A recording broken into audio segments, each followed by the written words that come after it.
ഇവിടെ നിൽക്കുമ്പോൾ എൻ്റെ മനസ്സിൽ തിരഞ്ഞെടുപ്പോ വോട്ട് ചോദിക്കലോ ഒന്നുമില്ല. പകരം ഇപ്പോഴും ഓർമ്മയിൽ നിറഞ്ഞു നിൽക്കുന്ന ഒരു വിദ്യാഭ്യാസ കാലമാണ്. ഞാൻ എൻ്റെ ജീവിതത്തിൽ കണ്ട ആദ്യത്തെ അധ്യാപകനാണ് ദിവാരൻ മാഷിയുടെ വേദിയിലുണ്ട്. ആദ്യമായി ഞാൻ കണ്ട അധ്യാപകൻ. അതിനുശേഷം പല വിദ്യാലയങ്ങളിൽ ഞാൻ പഠിച്ചിട്ടുണ്ട്. ബിരുദ പഠനത്തിന് ശേഷം 3 വർഷം കൂടി റെഗുലർ വിദ്യാർത്ഥിയായി തന്നെ നിയമം പഠിച്ചുവെങ്കിലും അതിനോട് ആ റെഗുലർ എന്ന വാക്കിനോട് അത്രയ്ക്ക് നീതി പുലർത്താൻ കഴിഞ്ഞു എന്ന് സംശയമുണ്ട്. എന്തായാലും ആദ്യം ഞാൻ കണ്ട അധ്യാപകൻ സന്നിഹിതനായി വേദിയിൽ, അതിനുശേഷമുള്ള കോളേജ് ബിരുദ വിദ്യാഭ്യാസ കാലത്ത് ആ കാലത്തെ പ്രതിനിധീകരിക്കുന്ന മിനി ടീച്ചറും വേദിയിലുണ്ട്. ഈ 2 പേര് ഉണ്ടാവുമ്പോൾ അധ്യാപകരുടെ ഒരു വൃത്തം ഏറെക്കുറെ പൂർത്തിയാവുന്നു എന്നാണ് എനിക്ക് തോന്നുന്നത്. അതുപോലെ തന്നെ നമ്മളെല്ലാം ഏറെ സ്നേഹാദരങ്ങളോടെ കാണുന്ന പ്രിയപ്പെട്ട എഴുത്തുകാരി KR മീര ഇങ്ങനെ ഈ പരിപാടിയിലൂടെ പങ്കെടുത്തതും വളരെ ആഹ്ലാദകരമാണ്. വാക്കുകൾക്ക് ജീവൻ വയ്ക്കുന്നത് എങ്ങനെയെന്ന് സമീപകാലത്തും മലയാളിയെ ഓർമ്മിപ്പിച്ചുകൊണ്ടിരിക്കുന്ന എഴുത്തുകാരിയാണ് KR മീര. അവരുടെ ഭഗവാന്റെ മരണം വായിച്ച ഉടനെ ഞാൻ KR മീരയെ വിളിച്ചത് ഇപ്പോഴും ഓർമ്മിക്കുന്നുണ്ട്. ഏറ്റവും മൂർച്ചയേറിയ പ്രഹരശേഷിയാർന്ന ഒരു രചനയായി ആ കാലഘട്ടത്തെ ദയാരഹിതമായി വിചാരണ ചെയ്യുകയും അതിൽ അനീതിക്കിരയാകുന്ന മനുഷ്യരുടെ പക്ഷത്ത് അടിയുറച്ചു നിൽക്കുകയും ചെയ്യുന്ന മഹത്തായ ഒരു രചനയായി മലയാള സാഹിത്യ ലോകം അതിനെ വിലയിരുത്തുന്നുമുണ്ട്.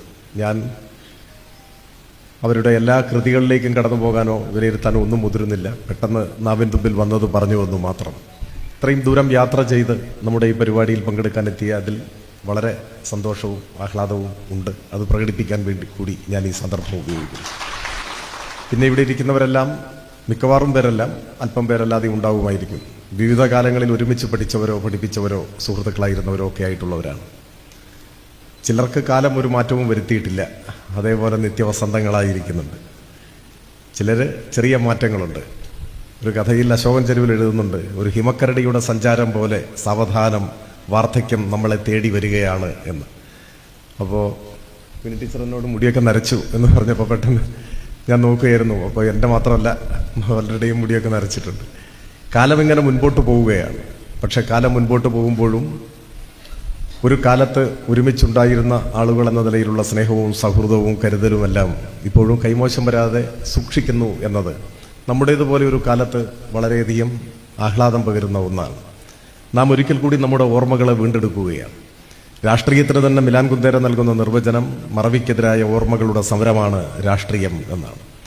നാം ഒരു കാലത്തെ ഓർത്തെടുക്കുന്നു, ആ കാലത്തെ സൗഹൃദങ്ങളെ, ഐക്യത്തെ, യോജിപ്പിനെ എല്ലാം വീണ്ടും ഓർമ്മിക്കുകയാണ്. ഇവിടെ അതൊരു തെരഞ്ഞെടുപ്പിൻ്റെ ഘട്ടത്തിലായി എന്ന് മാത്രം. പക്ഷേ ഞാനിവിടെ നിൽക്കുമ്പോൾ വ്യത്യസ്തമായ നിലപാടുകൾ സ്വീകരിച്ചിരുന്ന പല സുഹൃത്തുക്കളും ഇവിടെയുണ്ട്. അപ്പോൾ സൗഹൃദം എത്രമാത്രം ശക്തിമത്താണ് എന്നുകൂടി തെളിയിക്കപ്പെടുന്ന ഒരു സന്ദർഭമാണിത്. ഞാൻ ആരുടെയും പേര് പറയുന്നില്ലെങ്കിലും വ്യത്യസ്തമായ നിലപാടുകൾ ഇപ്പോഴും സ്വീകരിക്കുന്ന, അത്തരത്തിലുള്ള സംഘടനകളിൽ തന്നെ പ്രവർത്തിക്കുന്ന ചിലരും ഇവിടെ ഉണ്ട്.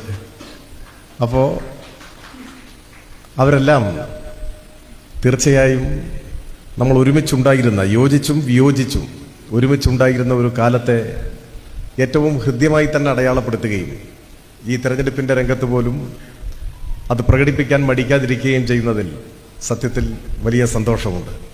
ഞാൻ കൂടുതൽ ദീർഘിപ്പിക്കുന്നില്ല. ഈ തെരഞ്ഞെടുപ്പ് കഴിഞ്ഞാൽ 8-10 മാസം കഴിയുമ്പോൾ വീണ്ടും നിയമസഭാ തെരഞ്ഞെടുപ്പ് നടക്കും.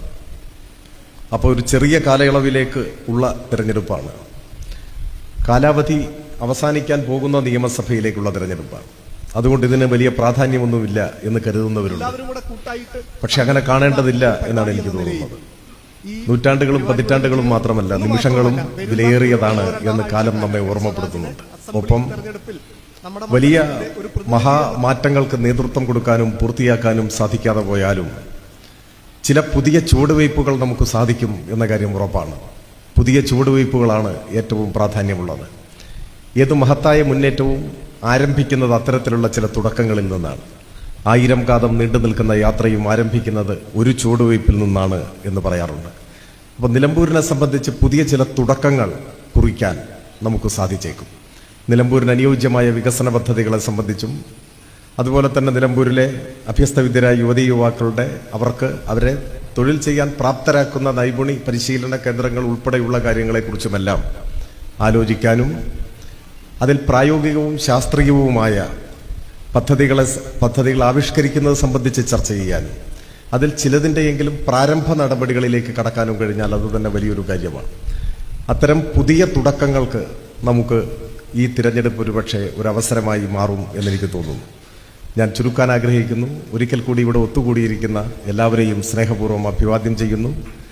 സൗഹൃദവും സ്നേഹവും കൂട്ടായ്മയുമെല്ലാം എക്കാലവും ജീവസുറ്റ് നിൽക്കും എന്ന് നിങ്ങൾ തെളിയിച്ചിട്ടുണ്ട്. ഒരുപാട് ഉത്തരവാദിത്വങ്ങൾ വഹിക്കുന്നവരും ദൂരെ നിന്ന് യാത്ര ചെയ്തു വന്നവരും ഒക്കെ ഈ കൂട്ടത്തിലുണ്ട്. നിങ്ങൾ ഇതിങ്ങനെ ഒരു പരിപാടിക്ക് വേണ്ടി നീക്കിവെച്ച നിങ്ങളുടെ സമയത്തെയും സന്നദ്ധതയെയും ഞാൻ ആദരവോടെ മാനിക്കുന്നു. ഒപ്പം നമ്മുടെ ചില സുഹൃത്തുക്കളുടെ ചിന്തയിലാണ് ഇങ്ങനെ ഒരു ആശയം ഉണ്ടായതും അതിന് മുൻകൈ എടുത്തതും അവരാണ്. അവരെയെല്ലാം സ്നേഹപൂർവ്വം അഭിവാദ്യം ചെയ്യുന്നു. നമുക്കൊരുമിച്ച് ഇപ്പോൾ സാധാരണ തെരഞ്ഞെടുപ്പുകളുടെ പ്രത്യേകത മത്സരിക്കുന്നത് സ്ഥാനാർത്ഥികളാണ് എന്നതാണ്. ഞാൻ വിചാരിക്കുന്നു ഈ തെരഞ്ഞെടുപ്പിൽ മത്സരിക്കുന്നത് സ്ഥാനാർത്ഥി തനിച്ചല്ല, നമ്മളെല്ലാം ചേർന്ന് മത്സരിക്കുന്ന ഒരു തിരഞ്ഞെടുപ്പായി നിങ്ങൾ ഈ തെരഞ്ഞെടുപ്പിനെ പരിഗണിക്കണം എന്നാണ് എൻ്റെ അഭിപ്രായം. നമ്മളെല്ലാം ചേർന്ന് മത്സരിക്കുകയും നമ്മൾ ഒരുമിച്ച് മത്സരിക്കുകയും നാടിനു വേണ്ടി നമ്മൾ ഒരുമിച്ച് ജയിക്കുകയും ചെയ്യുന്ന ഒരു തെരഞ്ഞെടുപ്പായി ഈ തെരഞ്ഞെടുപ്പിനെ മാറ്റിയെടുക്കാൻ നിങ്ങളുടെ ഇടപെടലുകൾക്കും കഴിയട്ടെ എന്ന് ഞാൻ ആശിക്കുന്നു. ഒരിക്കൽ കൂടി ദിവാരൻ മാഷ് മുതൽ മിനി ടീച്ചർ വരെയുള്ള അതിലെല്ലാവരും വരും, എല്ലാ അധ്യാപകരും വരും. അവരെ ആദരവോടെ ഞാൻ ഒരിക്കൽ കൂടി ഓർമ്മിക്കുന്നു. ഇതിനിടയിലൊരു കൗതുകകരമായ കാര്യം, ഉളപ്പാടം ഗവൺമെൻറ് സ്കൂൾ സന്ദർശിക്കാൻ പോയിരുന്നു. അവിടെയാണ് ലോവർ പ്രൈമറി ക്ലാസ്സിൽ ഞാൻ പഠിച്ചത്. ദിവാരൻ മാഷ് അവിടെയായിരുന്നു. ആ സ്കൂളിൻ്റെ ജീവാത്മാവും പരമാത്മാവുമായിരുന്നു ദിവാരൻ മാഷ്. അന്ന് മാധ്യമങ്ങളുടെ മുൻപാകെ അവിടെ പഠിപ്പിച്ച അധ്യാപകരുടെ പേരുകൾ ഞാൻ ഓർമ്മയിൽ നിന്ന് പറയുകയുണ്ടായി. ഏതാണ്ട് എല്ലാവരുടെയും പേരുകൾ അതിലുണ്ട്. പക്ഷേ അതിൽ പലപ്പോഴും ചില സമയത്ത് ദിവാരൻ മാഷോട് ഞാൻ അന്വേഷിക്കാറുണ്ട്, ഈ ആളിപ്പോഴെവിടെയാണ്, ഈ ആളിപ്പോഴെവിടെയാണെന്ന്. മിക്കവാറും എല്ലാ പേരുകളുടെ കാര്യത്തിലും മാഷിനോടൊരു സമാധാനം പറഞ്ഞിട്ടുണ്ട്. പറയാതിരുന്നത് ജെസ്സി ടീച്ചറാണ്. എംപ്ലോയ്മെന്റിൽ നിന്ന് 8 മാസം മാത്രം അവിടെ പഠിപ്പിക്കാം. ഇടുക്കി കരിമണ്ണൂരായിരുന്നു. അപ്പോൾ ഞാൻ മാധ്യമങ്ങളോട് പറഞ്ഞപ്പോൾ ഈ പേര് പറഞ്ഞത് ആരോ കേട്ട് അവർ പറഞ്ഞ് അങ്ങനെ ഇപ്പോൾ ടീച്ചർ കാനഡയിലാണ്. അപ്പോൾ ടീച്ചർ ഇന്ന് രാവിലെ അവിടെ നിന്ന് എന്നെ വീഡിയോ കോളിൽ വിളിക്കുകയുണ്ടായി. അപ്പോൾ ഈ തെരഞ്ഞെടുപ്പ് അങ്ങനെ എന്നെ പ്രൈമറി ക്ലാസ്സിൽ പഠിപ്പിച്ചിരുന്ന, എന്നാൽ ഇപ്പോഴെവിടെയെന്ന് എനിക്കൊരു പിടിയുമില്ലാതിരുന്ന എൻ്റെ ഒരു ഗുരുനാഥയെ തിരിച്ചു തരാൻ കൂടി ഉപയോഗപ്പെട്ടു എന്നത് ഈ തിരഞ്ഞെടുപ്പിനെക്കുറിച്ച് ആലോചിക്കുമ്പോൾ എപ്പോഴും ഒരാഹ്ലാദം പകരുന്ന ഓർമ്മയായിരിക്കും എന്ന കാര്യത്തിൽ യാതൊരു സംശയവുമില്ല. അതുപോലെ ഈ രാഷ്ട്രീയ സംഘടനാ പ്രവർത്തനത്തിനിടയിലാണ് പലപ്പോഴും ഇങ്ങനെയുള്ള ഗുരുജനങ്ങളിൽ പലരെയും പിന്നീട് ഞാൻ കണ്ടുമുട്ടിയിട്ടുള്ളത്. ഞാനൊരിക്കൽ ഒരുപാട് വർഷങ്ങൾക്ക് മുൻപല്ല, കുറച്ച് വർഷങ്ങൾക്ക് മുൻപ് ഒരു വിദ്യാർത്ഥി സമരമൊക്കെയായി ബന്ധപ്പെട്ട്, അന്ന് ഞാൻ വിദ്യാർത്ഥി സംഘടനാ പ്രവർത്തനമൊക്കെ കഴിഞ്ഞിരിക്കുന്നു, ഞാൻ ആ പ്രവർത്തനത്തിൻ്റെ ഭാഗമല്ല. പക്ഷേ തിരുവനന്തപുരം ബോസ്റ്റൽ സ്കൂളിൽ പോകേണ്ടതായി വന്നു, ദുർഗുണ പരിഹാര പാഠശാലയിൽ. അവിടെ ചെല്ലുമ്പോൾ അതിൻ്റെ പ്രിൻസിപ്പളിൻ്റെ കസേരയിലിരിക്കുന്നത് നമ്മുടെ കുമരേശൻ സാറായിരുന്നു. അപ്പോൾ പ്രൈമറി സ്കൂളിൽ തന്നെ പഠിപ്പിച്ച എത്രയോ കാലത്തിന് ശേഷമാണ് അദ്ദേഹത്തെ കണ്ടത്. അതുപോലെ നമ്മുടെ മലപ്പുറം ലോകസഭാ ഉപതെരഞ്ഞെടുപ്പ് നടക്കുമ്പോഴാണ് ഞാൻ നമ്മുടെ ജില്ലയിൽ കൊണ്ടോട്ടി ഏരിയയിൽപ്പെട്ട ഒരു പ്രദേശത്ത് ഒരു കുടുംബയോഗത്തിൽ പങ്കെടുക്കാൻ പോയപ്പോൾ എനിക്ക് പരിചിതമായൊരു മുഖം കണ്ടു. ഒരുപാട് വർഷങ്ങൾ കഴിഞ്ഞുവെങ്കിലും ഞാൻ ആ മുഖം കണ്ട് ഞാൻ അദ്ദേഹത്തോട് പോയി ചോദിച്ചു. അപ്പോൾ നമ്മുടെ സുരേഷ് ബാബു മാഷായിരുന്നു, എംപ്ലോയ്മെന്റ് എക്സ്ചേഞ്ചിൽ നിന്ന് ഇവിടെ വന്നു. അപ്പോൾ അങ്ങനെയുള്ള പലരെയും പല ഗുരുക്കന്മാരെയും വീണ്ടും ഒരിക്കൽ കൂടി മുന്നിൽ കൊണ്ടുവന്നത് രാഷ്ട്രീയ പ്രവർത്തനവും തിരഞ്ഞെടുപ്പുമാണ് എന്നതും ഒരു സ്വകാര്യ ആഹ്ലാദമാണ്. അപ്പോൾ ഞാനിങ്ങനെ പറഞ്ഞു കഴിഞ്ഞാൽ ചിലപ്പോൾ നീണ്ടുപോകും, അതുകൊണ്ട് ഞാൻ കൂടുതൽ ദീർഘിപ്പിക്കുന്നില്ല. ഒരിക്കൽ കൂടി എല്ലാവരെയും സ്നേഹപൂർവ്വം അഭിവാദ്യം ചെയ്യുന്നു. ഒരിക്കൽ കൂടി എല്ലാവരോടും സ്നേഹം, നന്ദി, അഭിവാദനം.